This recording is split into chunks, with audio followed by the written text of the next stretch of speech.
morning, students and teacher Marco. Today we're going to talk about the paper The Backbone of Computing and Exploration of Data Structure. My name is Jackson Andrés Vázquez Ramírez. And my name is Isabela Cobos Lizarazo. ¿Cuál es la diferencia entre un algoritmo eficaz y un algoritmo eficiente? Un algoritmo eficaz es aquel que llega a la meta o llega al resultado final sin tener en cuenta los métodos usados, ni los recursos usados, ni tampoco la experiencia de usuario. Por otro lado, un algoritmo eficiente, aunque estas dos palabras pueden sonar similares, la diferencia es que este sí tiene en cuenta los recursos que se usaron, los métodos, la experiencia del usuario, además de la escalabilidad a futuro y el mantenimiento.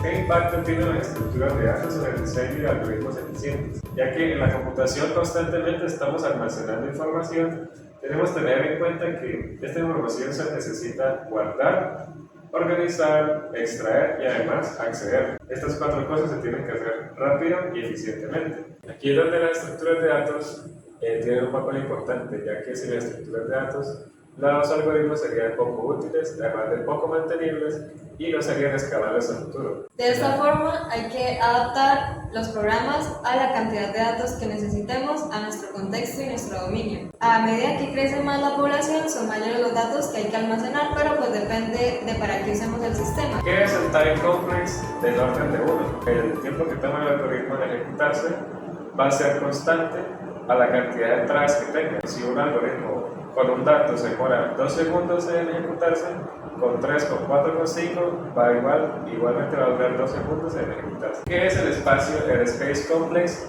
de orden a la n? Bueno, esto sí ya varía porque significa el espacio que toma el algoritmo depende de la cantidad de datos que ingresan a él. Ahora, ¿qué es el time complex en orden n?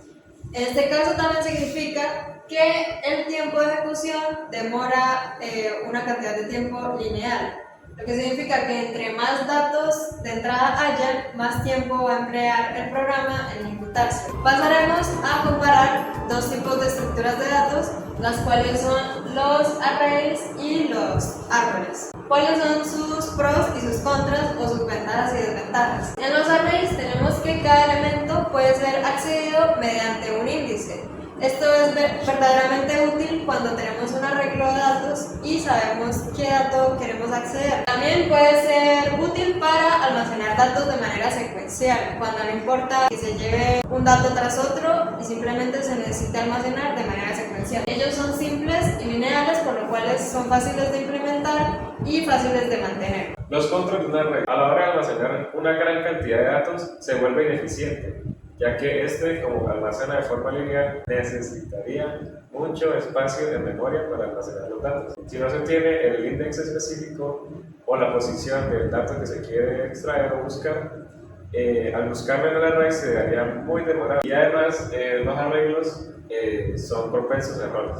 Ahora, ¿cuáles son las ventajas de usar árboles? Los árboles son útiles cuando tenemos una gran cantidad de datos, ya que es más fácil organizarlos y familiarizarlos cuando tenemos varios ítems y queremos relacionarlos entre sí, como podría ser un árbol familiar. Los árboles son eficientes, no importa qué operaciones se hagan, es decir, el largor del algoritmo ni las cantidades de datos que contenga esa estructura de datos. Uno de sus contras es que, como es una estructura de datos avanzada, ya su dificultad de uso aumenta, además de que también su mantenimiento se vuelve más moderado comparado con los arrays. Ahora daremos un ejemplo real de cómo se implementan las estructuras de datos en la vida real. Bueno, las pilas utilizan el principio llamado last in, first out, que también se podría decir LIFO. ¿Qué significa esto? Que una pila va acumulando datos o procesos y en la medida que van llegando se van acumulando como una pila de libros, una pila de cosas, y así como van llegando, el último elemento es el primero en que sale, así como dice el last in, first out. El último que llegaría sería el primero en salir de la pila. El ejemplo de la vida real sería en el desarrollo web, cuando todos sabemos que existe el backtracking. El backtracking es el botón de volver atrás, que hemos usado frecuentemente en el día a día. Este consiste en el principio del IFO, en el cual el último elemento que estaba en la pila es el primero que va a salir. Entonces, digamos que estamos en una página, queremos retroceder al anterior, entonces va a salir ese elemento, el estábamos actualmente, este va a ser el último elemento al que accedimos, que sería, en este caso, al ser el último, el primero en salir. Entonces, cuando le damos atrás, este primer elemento, que en realidad es el último de la fila, sale y volvemos a la anterior página, que sería donde estábamos anteriormente. ¿Por qué el programador tiene que enfrentarse a la pregunta de qué estructura de datos elegir para hacer el programa más eficiente? El programador tiene que tener en cuenta el problema, entenderlo. Además de eso, tiene que entender el dominio y la situación del problema. También tiene que analizar el problema. Además de esto, tiene que tener en cuenta el time complex y el space complex, ya que estos varían dependiendo de la estructura de datos. También tiene que tener en cuenta la facilidad de su uso y el mantenimiento.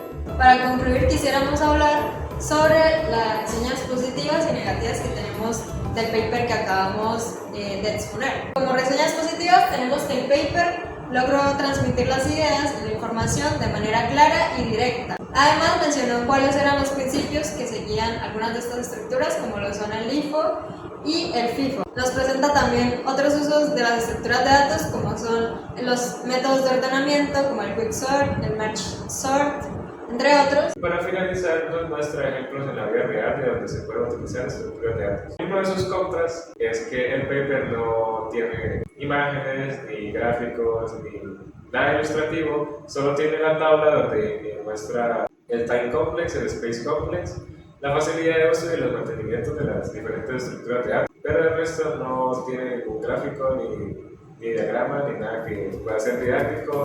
Por último, queremos agradecerles por haber visto esta explicación y esperamos que hayan podido obtener algún aprendizaje, así como nosotros la tuvimos cuando estábamos investigando para nuestro video.